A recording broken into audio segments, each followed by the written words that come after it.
수요일 날 전당대회 당대표 출마 선언을 합니다. 네.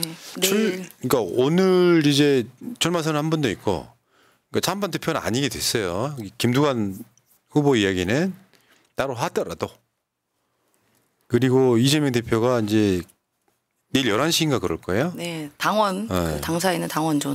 당원존에서 네. 출마를 하는데 왜 이렇게 시간이 오래 걸렸을까요? 지금 너무나도 복잡한 사안들이 많고 지금 저쪽 전대도 매우 뭐 개판이 나와 있고 그리고 대표가 이런저런 뭐 국정 운영에 대한 메시지 앞으로 이제 국정을 어떻게 그게 민주당이 어떻게 이끌어 나갈 것인가에 대한 메시지에 대한 고민이 깊게 있지 않았을까 그렇게 생각합니다. 그러니까 어떤 비전을 제시할 건가? 이재명 대표가 어떤 비전을 통해서 대한민국을 새롭게 만들 그러니까 나올 수는 있죠. 연임할 수도 있는데 문제는 왜 연임이냐에 대한 답을 찾기 그렇죠. 그 시간이었다고 보시면 될 것 같습니다. 근데 내가 그 이야기는 꼭 해드리고 싶어요. 이재명 대표가 굉장히 힘들어한답니다. 아 이번 한번 생각해봐요. 테러 당하고 그 전에 단식하고 총선 정말 열정적으로 뛰었잖아요. 네. 각 지역 돌아다니면서 처음에 마이크 못 쓸 때부터 시작해요. 굉장히 힘들어한대요. 그러다 중간중간 재판도 또 받으러 가셔야 되고. 단식 후에 제대로 몸 관리를 하는 게 단식하는 그 기간에 2배, 3배는 해야 되는데 그 시간이 없으셨잖아요. 어느 정도 우려가 있냐면은 걱정하는 사람들 입장에서는 본인의 의지가 꺾일까 봐. 왜 있잖아. 갑자기 염세가 되잖아요. 내가 만약에 그러면 세상 만사가 싫을 것 같거든요. 어느 순간에 내가 탁 완전 다운되면은 그 정도 상황까지 갔었다고 하더라고요. 근데 실제로 이재명 대표는 당대표를 연임 안 하고 싶어 했다는 게 정설이에요. 본인이 인터뷰에서도 얘기했습니다. 총선 때. 예, 힘들다고. 근데 대표님밖에 또 할 사람이 없어. 불법은 아니잖아. 연임 못하게 하는 규정은 없잖아요. 네. 그래서 굉장히 많은 고민 끝에 그런 거예요. 내가 책임을 지는 거고 내가 결자해지 하는 거예요. 지금 이 시기에 이재명 대표 아니면 누가 당대표를 내도 그냥 바지사장밖에 안 됩니다. 솔직히 말씀드려요. 차라리 총선에서 압승을 했으니까 그 책임지고 계속해서 정권교체까지 가시오. 요 메시지에 나는 설득당했다고 봐요. 그게 정치인의 책임감이죠. 리더십이지. 나쁘게 보는 분들은 끝없이 나쁘게 이야기를 해요. 맞아요. 근데 그게 무슨 의미가 있냐고. 사람들은 예를 들면 누구더라? 그 시사평론하는 사람 중에 약간 보수 쪽 강한 사람이 뭐라 그러냐면 있어. 그러니까 내 이름은 많습니다. 그런 애들이 나와가지고 있잖아요. 뭐 사법 방탄용으로 당대표를 한다 그러는데 아니에요.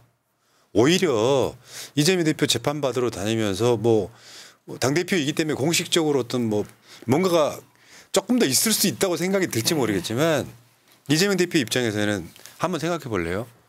재판 받으러 다니는데 그렇다고 이재명이 아닌 게 아니에요. 국민 누구나 다음 대통령이 걸 알고 있어. 당대표가 아니라도 이재명은 이재명이라고요. 근데 일정 한번 생각해 봐봐요. 일단 최고위원회의가 일주일에 3번 있어요. 네. 근데 당대표가 공식 비공식 일정만 하루에 최소 5개 이상 있어요. 근데 예를 들어서 당대표가 최고위원회의 때 발언하는 또는 행사 때 발언하는 것 물론 뭐 돕는 사람이 있긴 하지만 그거 써야 되잖아요. 기본적으로 다 숙지하고 해야 되고요. 그리고 내가 싫어하는 사람도 만나야 되잖아요. 수도 없이 많은 일정이 있다고.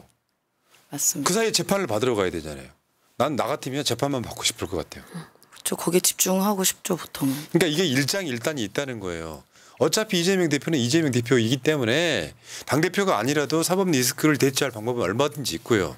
지금 뭐 대장동 변호사라고 불리는 그런 종류의 변호사들 엄청 들어와 있지만 이재명 대표가 아니라 그래서 그 국회의원들이나 변호사들이 이재명 대표를 등한시합니까? 아무 상관없다고. 괜히 뇌피셜로 그러는 거라고. 내가 너무 요즘에 힘들어한다니까 마음속으로 너무 짠한 거예요. 그럴 만도 하겠다. 나도 힘든데. 실제로 진짜 좀 옆에서 가깝게 지내시는 분들은 대표님 그냥 하지 마시라고 얘기도 많이 한다고 합니다. 실제로. 그 세상에 그렇게 털어도 뭔가 안 나오는 사람을 최근에 이제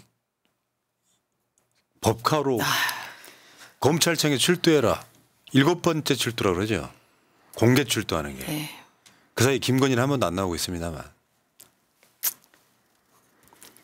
이거는 계속해서 그 극우층에게 이재명 대표를 계속 소환하면서 이재명 나쁜 놈이야라는 이미지를 심어주기 위한 작전인 거죠.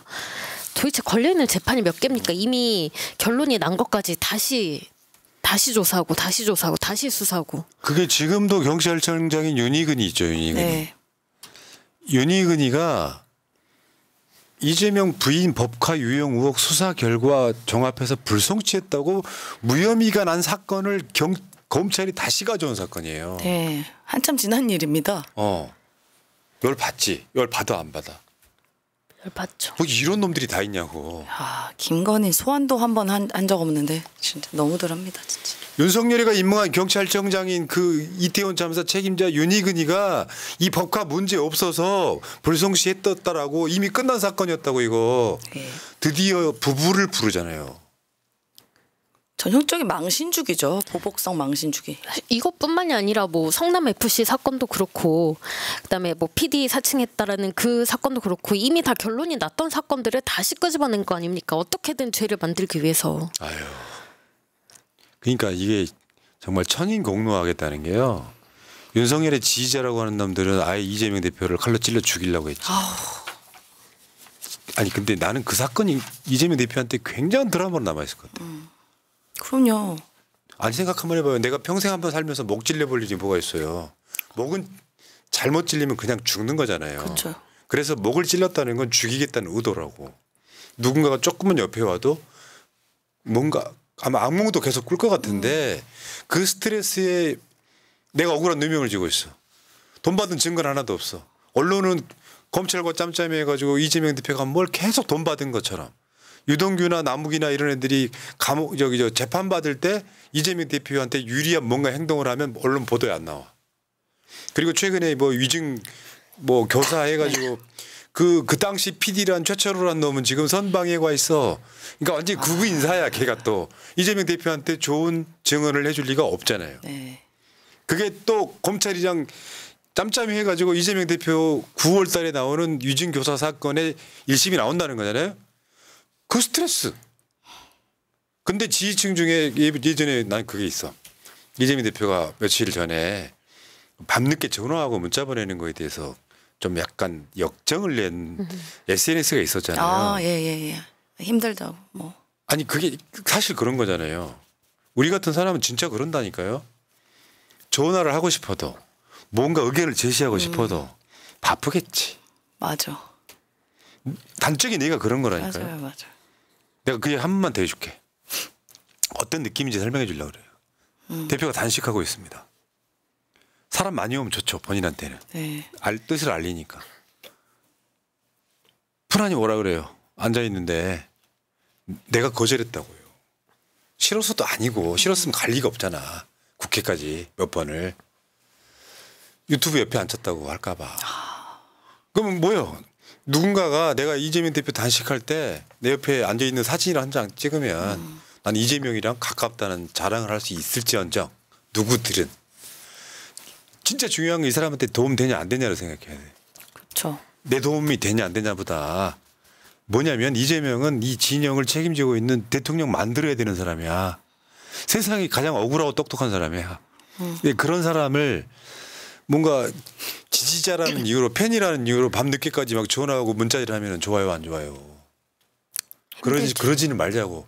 그러니까 단식하고 칼 맞고 온갖 스트레스에 저렇게 억울한 재판까지 받으러 다니는 사람을 우리가 진짜 좋아하는 건 그런 거예요. 윤석열하고 잘 싸우는 거라고 난 생각합니다. 맞습니다. 그래서 그 윤석열을 빨리 끌어내려 주는 게 이재명을 진짜로 위기하는 거예요. 네. 그런데 오늘 당대표를 찬반 대표를 할 줄 알았더니 출마하신 분이 한 분 계셨습니다. 네. 결국은 3명이에요. 저 청년 뭐 출마자도 하나 있어. 누구 또 있어요? 김지순가? 뭐 그래요. 근데 김두관 의원이 전 의원이 출마를 하셨죠. 근데 메시지가 너무 세네. 나는 김두관 의원 싫어하는 사람은 아닌데요. 실망했습니다.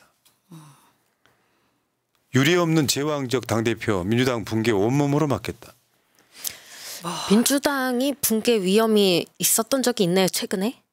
그러니까 뭐 앞에 있는 유례적인 재앙적 당 대표는 뭐 때에 따라서는 뭐 이렇게 경쟁에서 이의를 쓸 수는 있겠지만 붕괴는 아니지 않습니까? 붕괴는 저당이 붕괴하고 있죠, 국민의힘이. 아니, 그러니까 100번 양보해서 지금 뭐 서로 약속대련처럼 뭐 이렇게 구색 맞추려고 나가는 거냐라는 소리 듣기 싫어서 셌을 수도 있다라는 생각을 한번 해봤어요.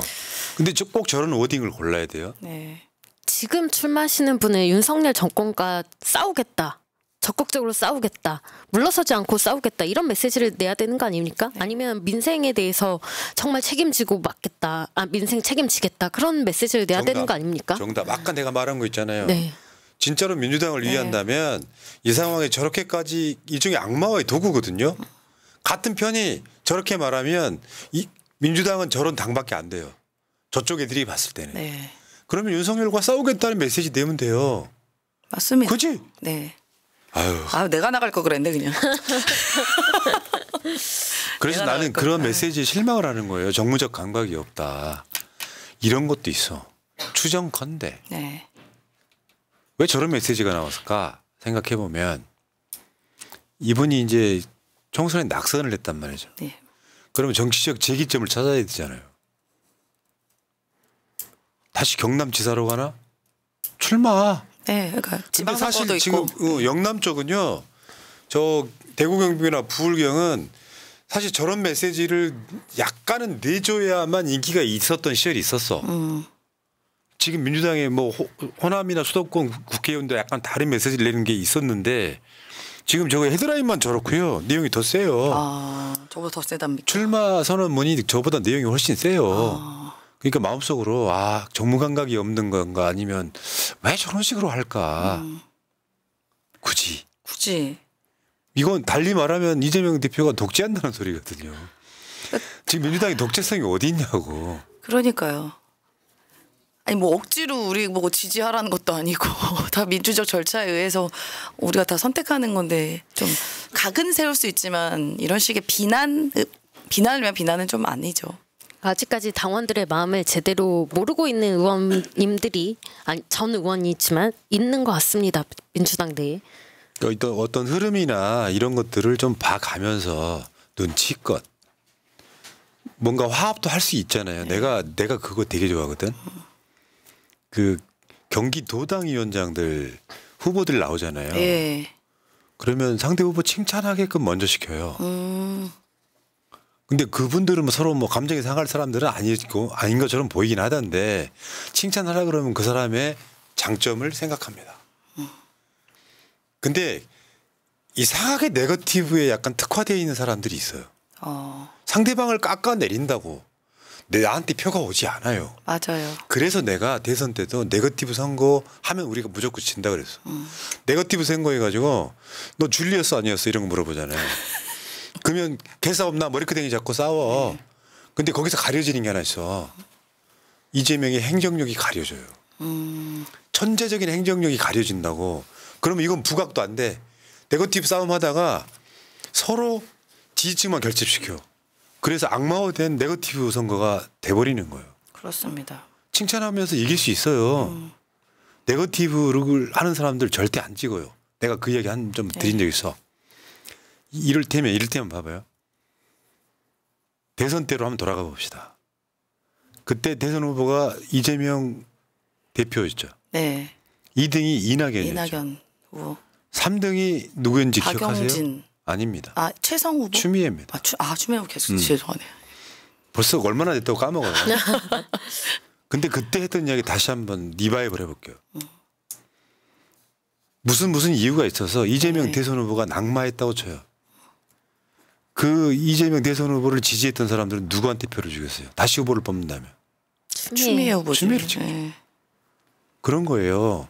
절대 그 표는 이낙연한테 가지 않는다고. 맞습니다. 그 넷플릭스에 최근에 돌풍이라는 드라마가 있어요. 네. 그 돌풍이라는 드라마에 그런 기법이 등장해.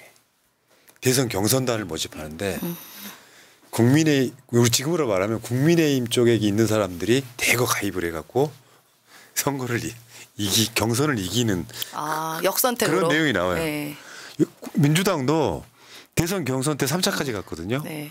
3차 때 굉장히 많은 이낙연 표가 들어왔죠. 네. 그거 패러디인가 이런 생각이 들었어요. 아니 왜 그런 기술을 그건 이 바닥에 있어 봐야 되는 사람이 드라마 대본을 쓴 거야. 실제 흐름과는 다른 투표 결과가 있었지 않습니까? 네. 자, 어쨌든 이야기 좀 넘어가시고 자 민주당에 저는 다시 한 번 말씀드려요. 이재명 대표가 완벽하다는 이야기 드리는 게 아닙니다. 윤석열 정권에 맞서 싸워서 정권을 바꿔낼 사람은 이제 진영 안에서 DJ만큼이나 확고해졌어요. 그럼 우리가 이 정권 교체를 해낼 사람을 보호하는 의무도 있는 거예요. 네. 제가 차라리 제가 만약 김두관 후보였다면 저는 이렇게 해야 할 것 같아. 얘기를 나를 당대표로 뽑아달라.